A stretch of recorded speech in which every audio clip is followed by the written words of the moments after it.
ওপরে ব্লাউজের এই ডিজাইনগুলো পিন্টারেস্টে দেখার পর থেকেই মনে মনে ডিসাইড করে নিয়েছিলাম যে এইরকম একটা ডিজাইন আমার কোনো একটা ব্লাউজে আমি বানাবই। আজ প্রথমবার একটু লং ভিডিও আপলোড করলাম। লং বলতে খুব বেশি লং নয়, এই 3 মিনিটের মধ্যেই ভিডিওটা রাখার চেষ্টা করেছি। এটা কোনো একটা বুটিকের ডিজাইন, আর সম্ভবত এটা থ্রেড ওয়ার্ক করা। আমি সেটাকে পেন্টের মাধ্যমে করার চেষ্টা করলাম, তবে এটা করতে গিয়ে যে এতটা প্রবলেম ফেস করতে হবে সেটা ভাবিনি। আমি যে ব্লাউজটার উপর ডিজাইনটা করছি, এটা কটন সিল্ক মিক্সড করা একটা ব্লাউজ, পিওর কটনের নয়, তাই এটার উপর ডিজাইন করতে খুবই প্রবলেম হচ্ছিল। প্রথমত এই ব্লাউজটার উপর পেন্সিলের কালার না ফোটার কারণে আমি একটা অন্য কাগজে ডিজাইনটা করে কেটে তারপর ব্লাউজের উপর বসিয়ে ছাপ তুলে নিয়েছি। তারপর হোয়াইট কালার দিয়ে বেসটা করতে গিয়ে দেখলাম হোয়াইটের একটা লেয়ার দেওয়ার পর শুকিয়ে যাওয়ার পর কালারটা কোথায় ভ্যানিশ হয়ে গেল। এইভাবে 3 থেকে 4টে লেয়ার চাপিয়েছি হোয়াইট কালারের। তারপর খুব ভালো করে একদিন হোয়াইট কালারটা শুকিয়ে নেওয়ার পর পরের দিন বাকি কালার দিয়ে ডিজাইনটা করেছি।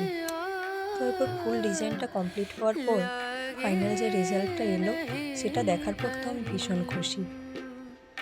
তখন এই প্রবলেমগুলো আর এতটা বড় বলে মনে হয়নি। অনেকটা বকবক করে ফেললাম।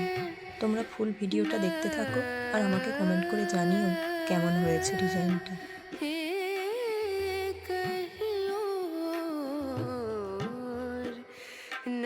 नजरिया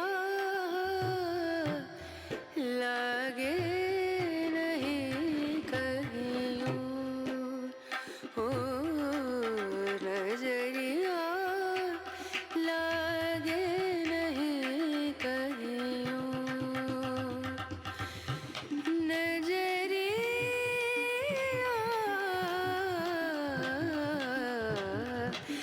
लागे नहीं कहीं और लागे नहीं कहीं और लागे नहीं कहीं और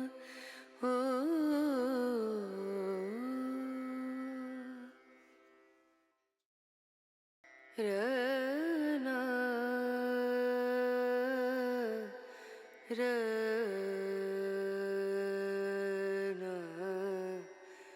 रनु